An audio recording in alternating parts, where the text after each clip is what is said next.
بسم الله الرحمن الرحيم قل تعالوا أتلوا ما حرم ربكم عليكم ألا تشركوا به شيئا وبالوالدين إحسانا إلى آخر الآية صدق الله العظيم.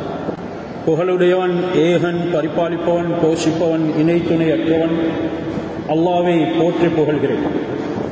மனிதர்களாகிய நாங்கள் நேர்வழி அடைந்து ஈருலகிலும் வெற்றி பெற்று அல்லாஹ்வுடைய பொருத்தம் தரிசனம் கிடைத்து உயர்தரமான சுவனத்திலே குடியிருக்க வேண்டும் என்ற ஒரே நோக்குடன் தனது காலங்கள் நேரங்கள் சந்தோஷங்கள் அனைத்தையும் எங்களுடைய வெற்றிக்காகவே தியாகம் செய்த நமது உயிரிலும் இனிய ஹஸரத் முஹம்மது ஸல்லல்லாஹு அலைஹி வஸல்லம் அவர்கள் மீதிலும் அன்னாரின் தோழர்கள் குடும்பத்தினர்கள் இறுதி மூச்சு வரைக்கும் முஹம்மது ஸல்லல்லாஹு அலைஹி வஸல்லம் அவர்களுடைய சுன்னத்தான வாழ்க்கை நெறிகளை பேணுதலுடன் எடுத்து நடக்கக்கூடிய உண்மையான மூமினானவர்கள் முஸ்லிமானவர்கள் அனைவரின் பேரிலும் அல்லாஹ் ஸலாத்தும் ஸலாமும் சொல்வானாக. அல்லாஹ்வுடைய இல்லத்தில் இஅ்திகாஃபுடைய நியத்துடன் அமர்ந்து வாழ்க்கையிலே திருப்பம் ஏற்படுத்திக் கொள்ள வேண்டும் என்ற அவாவுடன் வீட்டிற்கும் அன்பு நல்லடியார்களே, இஸ்லாமிய சகோதரர்களே, மனிதனுடைய வெற்றி தோல்வியின் முடிவை அல்லாஹ் இரண்டு விடயத்திலே நிர்ணயித்திருக்கின்றார். ஒன்று ஏவல், அடுத்தது விலக்கல். உபதேசங்கள் செய்யப்பட்டிருக்கிறது, அதிலும் உபதேசம் பெருக்குவர்கள் தான் புத்திசாலிகள். எச்சரிக்கைகள் விடுக்கப்பட்டிருக்கிறது, எச்சரிக்கைகளை கொண்டு வாழ்க்கையில ஏதேனும் திருப்பத்தை ஏற்படுத்திக் கொள்ளக்கூடியவர்கள் தான் புத்திசாலிகள். மார்க்கம் முழுவதும் ஏவல் அல்லது விலக்கலோடு உள்ளடக்கப்பட்டிருக்கிறது. இதனால் தான் ஒவ்வொரு ஜுமாவிலும் ஏவல்களை எடுத்து நடக்குமாறும் விலக்கல்களை தவிர்த்து நடக்குமாறும் ஞாபகம் ஊட்டப்படுகிறது. அந்த ஏவலை முதலில் நான் எடுத்து நடப்பதற்கும் பிறகு நீங்கள் எடுத்து நடக்க வேண்டும் என்ற வசியத்தை முற்படுத்திக் கொள்கின்றேன். நாம் வெற்றி தோல்வியினுடைய விவகாரத்தையும் அந்த ஏவல் விலக்கலை வைத்துத்தான் நிர்ணயிக்க முடியும். சொர்க்கம் நரகமும் கூட ஏவல் விலக்கலை வைத்துத்தான் முடிவு செய்யப்படுகிறது. கண்ணியம் கேவலம் இதுவும் ஏவல் விலக்கல்களே தான் அல்லாஹ் முடிவு செய்கின்றான். நம்முடைய வாழ்க்கை வெறுமனே எங்களுடைய மனோ இச்சைகளை மட்டும் பூர்த்தி செய்வதில் கழிப்பதற்கு தரப்பட்டது அல்ல. வாழ்க்கைக்கு ஒரு முக்கியமான நோக்கம் இருக்கிறது. இந்த ரூஹ் உடம்போடு ஒட்டி இருக்கிறது. இது உடம்பை விட்டும் வெளியேறிவிட்டால் நாம் செத்த பிணங்களாக மாறிவிடுவோம். வெறுமனே ஒரு மனிதன் செத்த பிணம் என்று மதிக்கப்பட்டது அவனுடைய ஆத்மா அல்லாஹ்வுடைய சிந்தனை இல்லாமல் வெளியாகும் பொழுது. எப்ப அந்த ஆத்மாவுக்கு அல்லாஹ்வுடைய சிந்தனை இருக்குமோ, வாடும் காலமும் அல்லாஹ்வுடைய சிந்தனை, அவனுடைய ஆசா பாசங்கள்ல ஈடுபட்டாலும் படைத்த ரப்புடைய சிந்தனை, கொடுக்கல் வாங்கல் செய்தாலும் அவனுடைய சிந்தனை யார் உள்ளத்துல தாங்குவாரோ இவருடைய ஆத்மா தான் பரிசுத்த அடைந்த நிலைமையில் இந்த உடலை விட்டும் பிரியும். அந்த நேரம் அல்லாஹ் இடத்துல இருந்து ஒரு நன்மாராயம் சொல்லப்படும். அந்த ரூஹுக்கு ஒரு பேர் சூட்டப்படும். அதுதான் அர்-ரூஹுல் முத்மஇன்னா. யா அய்யத்துஹன் நஃப்ஸுல் முத்மஇன்னா, அமைதி பெற்ற ரூஹே, அமைதி பெற்ற ஆத்மாவே. இன்றைக்கு என்னுடைய உடலுடைய ரூஹு அமைதி பெற்றிருக்கிறதா என்று கொஞ்சம் சிந்தனை செய்து பாருங்கள். வீட்டுக்குள்ள கபில்து நிக்காஹஹா வ தஸ்வீஜஹா என்று வலியுடைய கரம் பிடித்து ஹலாலான மனைவி இருக்கும் பொழுது அதற்குள்ள என்னுடைய ரூஹும் உங்களுடைய ரூஹும் அமைதி பெறுவதில்ல. கண்கள் எங்கேயோ சஞ்சரிக்கிறது, பார்வைகள் எதனையோ தேடுது, உள்ளம் எதையோ நாடுது, இரவு ராணிகளை தேடி அது விரைகிறது. அதற்காக தன்னுடைய பொருளை தன்னுடைய ஆரோக்கியத்தையும் செலவு செய்ய தயார், அதனை இல்லாமல் ஆக்கிக் கொள்ள தயார். இதுவெல்லாம் அசுத்தமான ரூஹ்களின் மூலமாக ஏற்படக்கூடிய பிரதிபலிப்புகள். உன்னுடைய சிந்தனைகள் திரட்டப்பட வேண்டுமா? நோட்டுகள் விழுதா உன்னுடைய கொடுக்கல் வாங்கலிலே? நீ கடை வீதியில் உன்னுடைய கஷியரில் அமர்ந்திருக்கும் பொழுது 5000 நோட்டுகள் ஒன்றன் பின் ஒன்றாக விழ, இங்கே அல்லாஹு அக்பர், அல்லாஹ் பெரியவன், உன்னுடைய 5000 ரூபாய் நோட்டு அல்ல. அல்லாஹ்வுடைய வெற்றியின் பக்கம் வா, தொழுகையின் பக்கம் வா, ஹய்யல் அஸ்ஸலா ஹய்யல் ஃபலா என்று அழைக்கும் பொழுது அதனை பொருட்படுத்தாமல் தன்னுடைய கொடுக்கல் வாங்கல்லே ஈடுபட்டிருக்கிறாயா? நிச்சயமாக நீ வெறுமனே இந்த உலகத்தை விட்டும் பிரியும் பொழுது, தௌபா இல்லாத நிலைமையில் உன்னை திருத்திக் கொள்ளாத பொழுது நீ ஒரு செத்த பிணமே தவிர உனக்கு யா ஐயத்துல் நஃப்ஸுல் முத்மஇன்னா அமைதி பெற்ற ஆத்மா என்று ஒரு நாளும் பெயர் சூட்டப்பட மாட்டாது. அந்த அமைதி பெற்ற ஆத்மாவுக்கு அடுத்து கூறக்கூடிய நன்மாராயம் இர்ஜிஇ இலா ரப்பிகி, நீ உன்னுடைய ரப்பிடத்தில் தான் ஆரம்பத்தில் இருந்தாய், இப்போ உன்னுடைய ரப்பிடத்திலே திரும்பி போ. ஒரு மனிதன் எந்த இடத்துல இருப்பானோ அந்த இடத்துக்கு தான் திரும்பி போக வேண்டும். அந்த திரும்பி போவது எந்த அளவுக்கு உண்மை? அல்லாஹ் இர்ஜிஇ திரும்பி வா என்ற வார்த்தையை பாவித்திருக்கிறார். அதுவும் யாரிடத்தில் திரும்பி வர சொல்கின்றான்? இலா ரப்பிகி. சிந்தனை செய்து பாருங்கள், என்னுடைய உங்களுடைய ஆத்மா ரப்பை நாடி போவதற்கு தயாராக இருக்குதா? ஒரு முதலாளியுடைய விடயத்தில், ஒரு எஜமானனுடைய விடயத்தில் தொழிலாளி அந்த அடிமை தவறு செய்கின்றார், ஓடி போயிட்டார், பிடித்துக் கொண்டு எஜமான இடத்திலே திருப்பி கொண்டு வருகின்றார்கள். இந்த அடிமையுடைய உள்ளத்தில் என்ன அலைகள் மோதும்? நிச்சயமாக எஜமானன் என்னுடன் கடும் கோபம் கொண்டிருப்பான், எனக்கு பயங்கரமான தண்டனையை தருவான், பல பழுவுள்ள வேலைகளை எல்லாம் பொறுப்பு சாட்டுவான் என்ற சிந்தனை இருக்கும். அதே போன்று தான் அசுத்தமான முறையில் வெளியேறக்கூடிய ஆத்மா அல்லாஹ் சுப்ஹானஹு வ தஆலாவை சந்திக்கும் பொழுது அல்லாஹ் மிகவும் கோபமுற்றவனாகிறான். அதனை அல்லாஹ் சித்திரவதைப்படுத்துவான். அதுக்குத்தான் எச்சரிக்கை விடுத்தான், ஒரு விலக்கலையும் ஏற்படுத்தினான். இந்த நரகத்தை அடையும் விடயங்களை நீ செய்யக்கூடாது என்றான். நாங்கள் இன்று வாழ்க்கையில எங்கு திரும்பினாலும் இபாதத்தாக அமைத்துக் கொள்வதற்குரிய புத்திசாலிகளாக மாறிவிட வேண்டும். இதனால தான் அல்லாஹ் சுப்ஹானஹு வ தஆலா அபரிமிதமாக மார்க்கத்திலே பேசியிருக்கின்றான். சில கடமைகள் සමහර වගකීම් පිළිබඳව අල්ලාහ් සුබ්හානහු වතාලා කතා කරලා තිබෙනවා. වගකීම් නියම විදිහට ඉෂ්ට සිද්ධ කරන්න ඒවල අඩුපාඩුවක් තියන්නේ. உங்களுடைய கடமைகளை நல்ல முறையில் நிலைநாட்டுங்க, அதில் எந்த விதமான குறைகளையும் வைக்காதீர்கள் என்பதற்காக அல்லாஹ் சுப்ஹானஹு வ தஆலா கடமைகளை இரண்டாக பிரித்தார். இந்த கடமைக்குள்ள என்னுடைய உங்களுடைய புத்திகள் ஒன்று திரட்டப்படவில்லை என்றால் மனோச்சைகளுக்கு முதலுரிமை கொடுத்தவர்களாக வெறுமனை இந்த உலகத்திலிருந்து பிரியும் பொழுது ஆத்மா சுத்தப்படுத்தப்பட்டவர்களாகத்தான் நாங்கள் பிரிவோம். அல்லாஹ் பேசுகிறான், வா குல் தஆலு, நபியே சொல்லுங்க இவர்களுக்கு, வாருங்கள் நீங்க எல்லாரும், அத்லுமா ஹர்ரம ரப்புக்கும் அலைக்கும், உங்களுடைய ரப்பு உங்களுக்கு எதனை ஓதி காண்பித்தானோ குர்ஆனில் அதை நான் உங்களுக்கு ஓதி காண்பிக்கின்றேன். அதில் முதலாவது கடமை தான் அல்லாஹ் துஷ்ரிகு பிஹி ஷைஆ, அந்த அல்லாஹ்வுக்கு எதுவும் இணை வைக்கக்கூடாது. இன்று எத்தனை விடயங்களின் பொழுது அல்லாஹ்வுக்கு மாறுபாடு செய்யும், அவனுடைய ஏகத்துவத்தை மறந்து செயல்படுகிறோம், அவனுக்கு எத்தனை தெய்வங்களை இணை கற்பிக்கின்றோம்.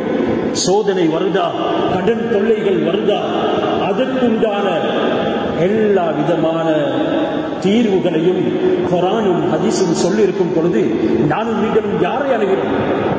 பிசினஸ்ல கொஞ்சம் ஒரு விதமான குறைபாடு ஏற்பட்டுக் கொண்டு வருகிறது, ஆரம்பத்தில் இருந்த பிசினஸ் இப்பொழுது கிடையாது என்கிறதுக்காக வேண்டி நாங்க எத்தனையோ மந்திரவாதிகள், சூனியக்காரர்களை, செய்வினை செய்யக்கூடியவர்களை, குறிக்காரர்களை நாடுகிறோம். வெறுமனே ஒரு சூனியத்தை உள்ளத்தில் உருவாக்கிக் கொள்கின்றோம். அல்லாஹ் சுப்ஹானஹு வ தஆலா சொல்கின்றான், அனைத்துக்கும் தீர்வு என்னுடைய குர்ஆன்ல வைத்திருக்கின்றேன். உனக்குரிய ஒரு கடமை இருக்கிறது, என்னை தவிர வேறு யாரிடத்திலையும் உதவி தேடையும் கூடாது, என்னை தவிர நீ யாரையும் வணங்கவும் கூடாது. உன்னுடைய இந்த வணக்க வழிபாடையும் என்னுடன் இருக்கக்கூடிய தொடர்பையும் நான் 25% பிரித்து வைத்திருக்கின்றேன். மார்க்கம் 100 என்றால் அதுல 25%, 25% நான் என்னுடைய கடமைகளோடு இணைத்து வைத்திருக்கின்றேன். 75% மக்களோடு இணைத்து வைத்திருக்கின்றேன். இந்த உட்கார்ந்து இருக்கக்கூடிய ஒவ்வொரு சகோதரர்களுக்கும் 75% ஏதாவது ஒரு கடமை நானும் நீங்களும் செய்ய வேண்டியிருக்கும். என்னுடன் கட்டி உறங்கக்கூடிய மனைவிக்கும் 75% ஒரு பங்கை செய்ய நான் கடமைப்பட்டிருக்கின்றேன். என்னுடைய சகவாசத்தில் சிறிய பருவத்திலிருந்து என்னுடைய செயல்பாடுகளை பார்த்து வளரக்கூடிய ஆண் பிள்ளை பெண் பிள்ளைகளுக்கும் 75% ஒரு கடமைப்பாடு இருக்குது. என்னுடைய முதலாளி தொழிலாளியோட சமூகத்தில் நான் வலம் வரக்கூடிய நேரத்தில் சமூகத்தில் இருக்கக்கூடிய வாலிபர்களையும் வாலிப பெண்மணிகளையும் பாதுகாக்கும் விடயத்தில் 75% நான் ஒரு பங்குதாரன். அல்லாஹ் சுப்ஹானஹு வ தஆலா 25% தான் அவனோடு இணைத்தான். இந்த 25 ஏதேனும் ஒரு சின்ன தவறு ஏற்பட்டால், அதாவது இணை வைக்கும் பாவத்தை தவிர மற்ற விடயங்கள்ல ஏதாவது ஒரு சின்ன தவறு ஏற்பட்டாலும் அல்லாஹ் மன்னிக்க தயாராக இருக்கிறார். ஆனால் அடியார்களோடு சம்பந்தப்பட்ட செயல்பாடுகள்ல கடமைப்பாடுகள்ல 75% பரவலாக அது இருக்கிறது. அதுல எங்கேயேனும் ஒரு சிறிய தவறு நடந்தாலும் கூட அந்த மனிதன் மன்னிப்பு கொடுக்காத வரைக்கும் அல்லாஹ் மன்னிக்க மாட்டான். தௌபா செய்யுங்கள், தான தர்மங்கள் செய்யுங்கள், ஹஜ்ஜுக்கு மேல ஹஜ்ஜு செய்யுங்கள், அதுக்குண்டான எல்லா பரிகாரத்தையும் தேடுங்கள்.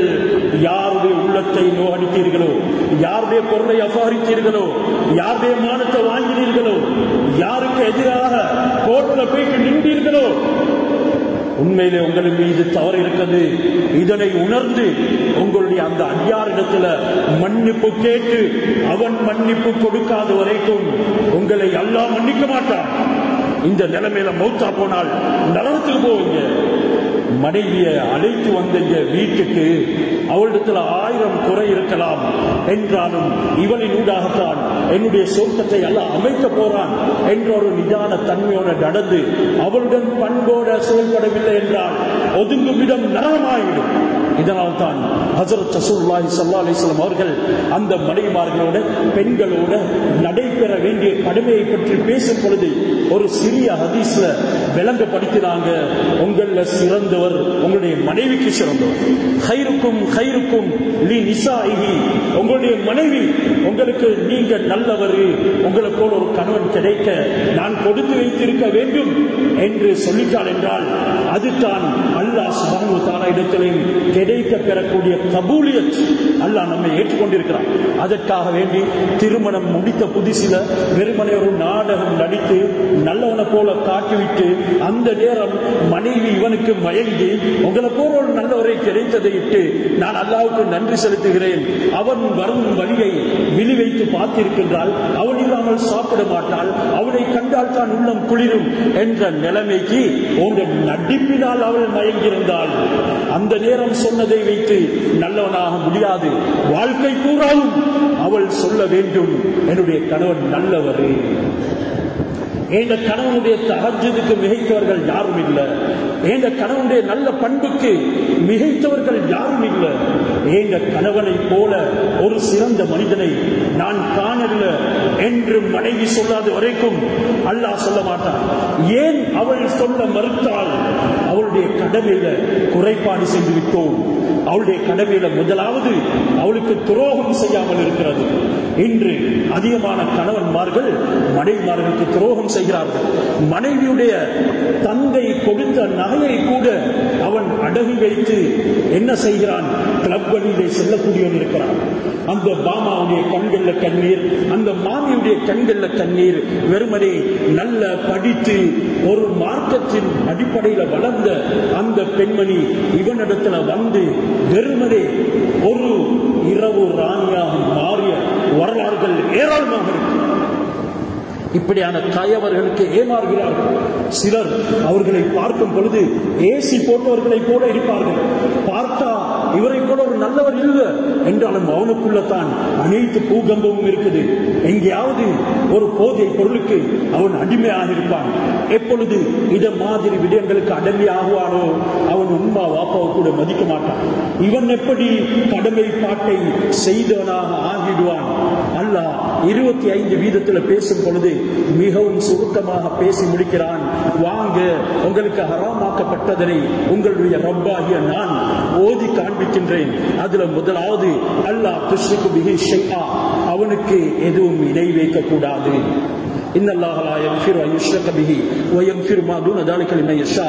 நீங்க அல்லாஹ் சுப்ஹானஹு வ தஆலாவுக்கு இன்னொரு தெய்வத்தை சமப்படுத்தும் அந்த பாவத்தை தவிர ஏனைய பாவங்கள் அனைத்தும் தௌபா செய்து திருந்தும் பட்சத்தில் அல்லாஹ் நிச்சயமாக மன்னிப்பான்.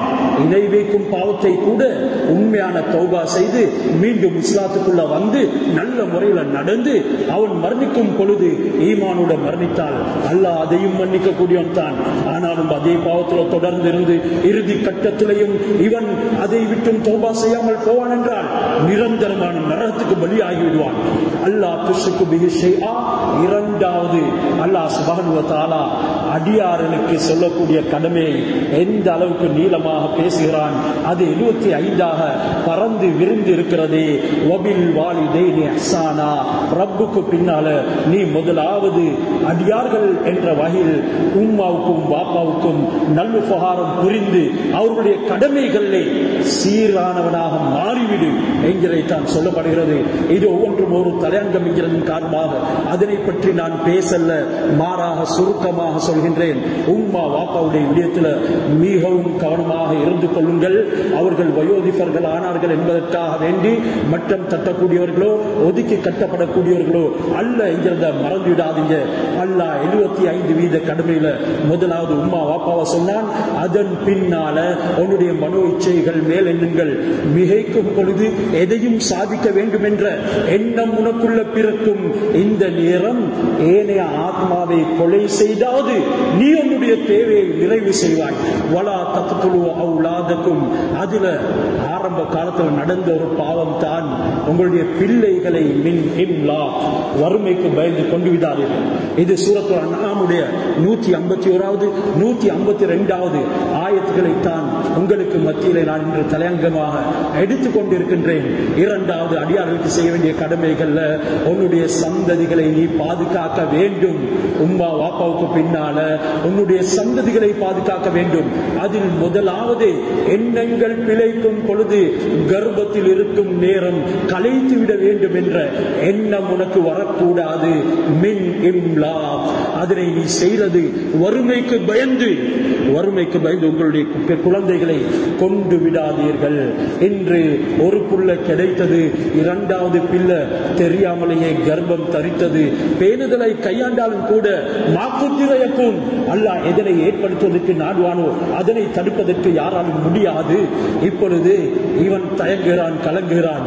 எனக்கு 25,000 ரூபாய் தான் சம்பளம், ஏற்கனவே ஒரு புள்ள 2 வருஷம் ஆகியும் இல்லை, இன்னொரு புள்ள வந்தா நான் இப்படி பராமரிக்கிறது என்று நினைக்கிறான். அல்லாஹ் சொல்கிறான், இந்த கடமையில உன்னுடைய சிந்தனை எங்கே திரும்புது? வெறுமனே உன்னுடைய வெறும் வருமானத்தின் பக்கம் திரும்புகிறது. நஹ்னு நர்சுக்கும் வையாகும். அந்த பிள்ளைகளுக்கும் உங்களுக்கும் ரிஸ்க் கொடுப்பவன், உணவளிப்பவன் நான் என்கிறதை சொல்கிறான். இந்த நம்பிக்கையின் பேரில் வா என்றும் அல்லாஹ் உங்களை அழைக்கிறான். ஆரம்ப காலத்துல பெண் குழந்தைகள் கிடைத்துவிட்டால் குழி தோண்டி புதைத்தார்கள். இந்த காலத்துல அங்கே பிள்ளை தரித்து விட்டது என்று இருந்தால் அதற்குண்டான அபோஷனுடைய முறைகளை கையாளுகிறார்கள். இந்த நேரம் நியத்தை பார்க்க வேண்டும். வெறுமனே ஒரு நோய் ஏற்பட்டுவிட்டது, வைத்தியர் சொல்லிவிட்டாரு, இன்னொரு குழந்தை கிடைத்தால் தாயுடைய உயிருக்கு ஆபத்து. இது மாதிரி சந்தர்ப்பங்கள்ல அங்கே ஒரு ஃபத்வா எடுத்துக்கொண்டாலும் கூட உங்களுக்கு பராமரிக்க முடியாமல் போயிடும். என்னுடைய சேலரி ரொம்ப குறைவாக இருக்குது, இன்னும் ஒரு குழந்தை கிடைத்து விட்டால் நான் யாரிடத்திலும் கையேந்தி வாங்கி வரும் என்பதற்காக வேண்டி உங்களுடைய கர்ப்பங்களை கலைப்பதற்கு முன் வராதீர்கள். இது நீங்கள் பிறப்பதற்கு முன்னாலே அடியார்களுக்கு செய்ய வேண்டிய கடமைகள்ல ஒரு பெரும் தோல்வியை அடைகின்றீர்கள் என்று கூறிய அல்லாஹ் அடுத்து சொல்கிறான், வலா தக்ரபுல் ஃபாஹிஷ மா லஹர மின்ஹா வமா பதன். நீங்க பாவகரமான விடயங்களின் பக்கம் நெருங்கவும் வேண்டாம். இந்த பாவகரமான விடயங்களை 2 விதத்திலே அல்லாஹ் சொல்கிறான். மா லஹர மின்ஹா, ஒன்று மறைத்து செய்யக்கூடிய பாவம், வமா பதன். இரண்டாவது மா லஹர மின்ஹா, வெளிப்படையாக செய்யக்கூடிய பாவம். இன்றைக்கு சில பாவங்கள் வெளிப்படையாக செய்யப்படுகிறது. இன்று இவன் ஐஸ்காரன், தூள்காரன், கஞ்சக்காரன், அடிக்காரன், கொழுக்காரன் என்றது தெரியும். ஆனாலும் அவனுக்கு சப்போர்ட்டாக 1000 பேர் இருக்கிறார். நல்லா தெரிந்து கொண்டே அவனுக்கு சப்போர்ட்டாக 1000 பேர் இருக்கிறார்கள். அல்லாஹ் சொல்றான், லா தக்ரபுல் ஃபவாஹிஷ மா லஹர மின்ஹா, வெளிப்படையான பாவங்களாக இருந்தாலும் அதனின் பக்கமும் நெருங்கிவிடாதே. வமா பதன், உள்ரங்கமான பாவமாக இருந்தாலும் அதனின் பக்கமும் நெருங்கிவிடாதே. சிலர் பாவம் தணிக்கை செய்வார்கள், அது மற்றவர்களோடு பங்கிடப்படாட்டின் கூட தனக்கு தானே தீங்கிழைத்துக் கொள்வார்கள். ஹராமான பார்வைகளும் அவனுடைய ஈமானை கெடுத்துவிடும். இன்று செத்த பிணங்களாக நடமாடக்கூடியவர்களே, உணர்வில்லாமல் செயல்களில் ஈடுபடக்கூடியவர்களே, உங்களுடைய மௌத்துடைய சிந்தனை எங்க போயிட்டது?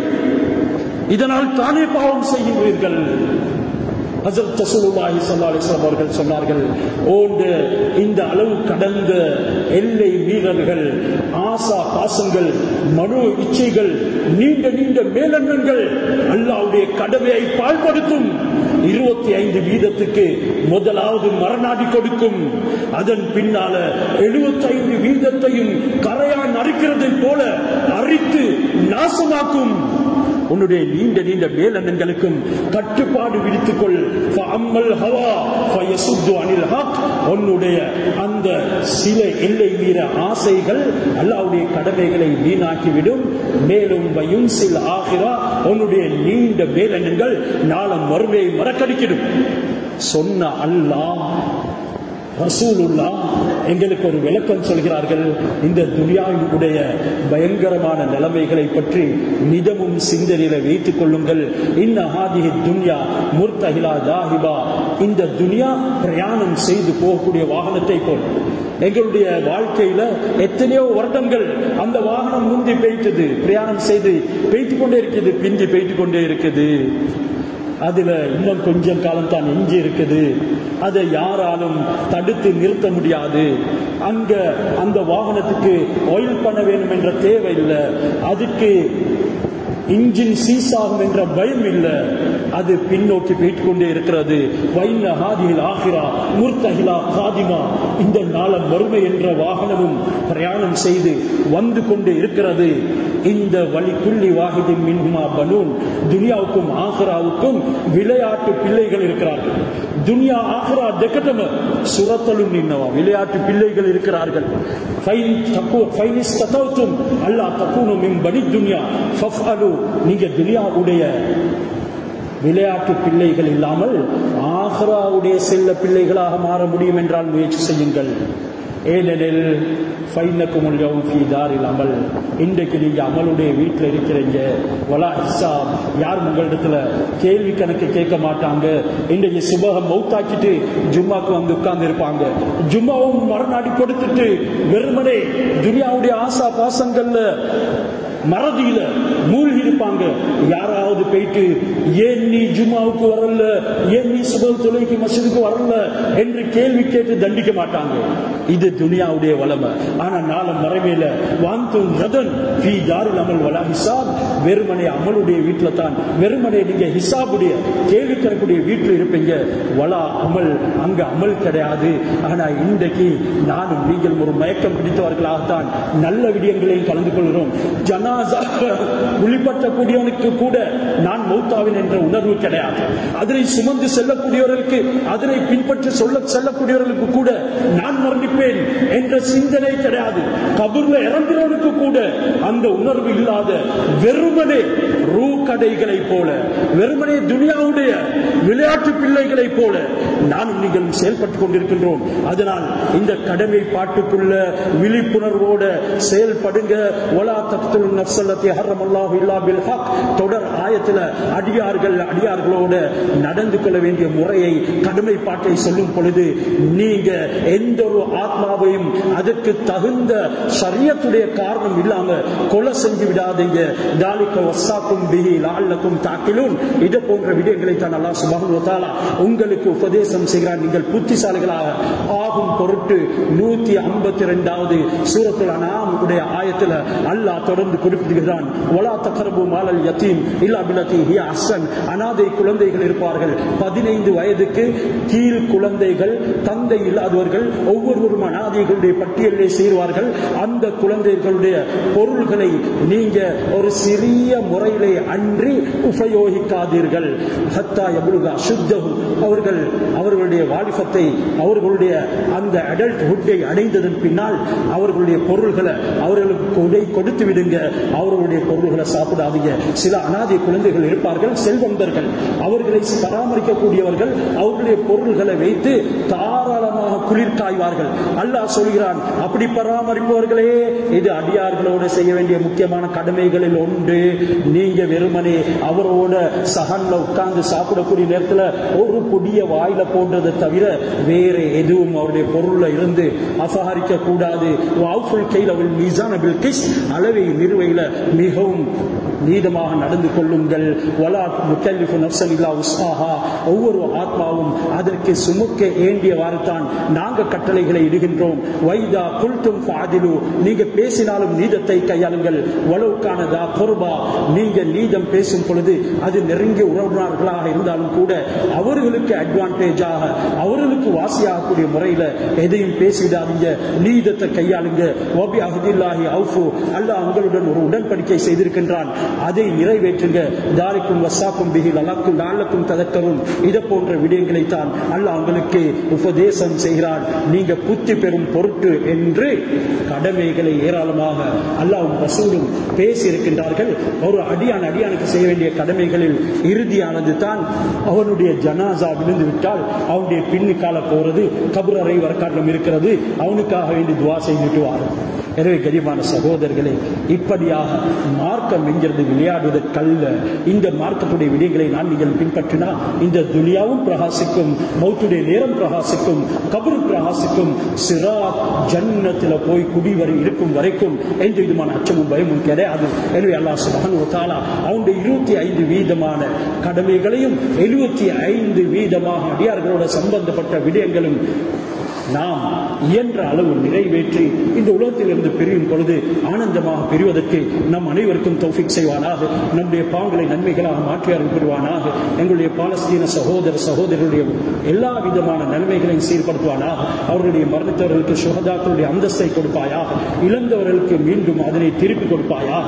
அதிலே யாரெல்லாம் சிதைவுகளுக்கு மத்தியில இன்னமும் யா அல்லாஹ் உன்னுடைய அந்த சுவனத்தை அடைவதற்கு ரூஹ்கள் தத்தளித்துக் கொண்டிருக்கின்றதோ அவர்களுக்கும் உன்னுடைய பெரும் கிருபைகளை செய்தருள் புரிவாயாக. அந்த யூதர்களுடைய சதி திட்டங்களை தௌடி புரிவாயாக. உன்னுடைய கலிமா உயர்வதற்கு தௌஃபீக் செய்வாயாக. நம்முடைய பாவங்களை நன்மைகளாக மாற்றி அருள் புரிவாயாக. வாஹிரு தாவானா அனில் ஹம்துலில்லாஹி ரப்பில் ஆலமீன்.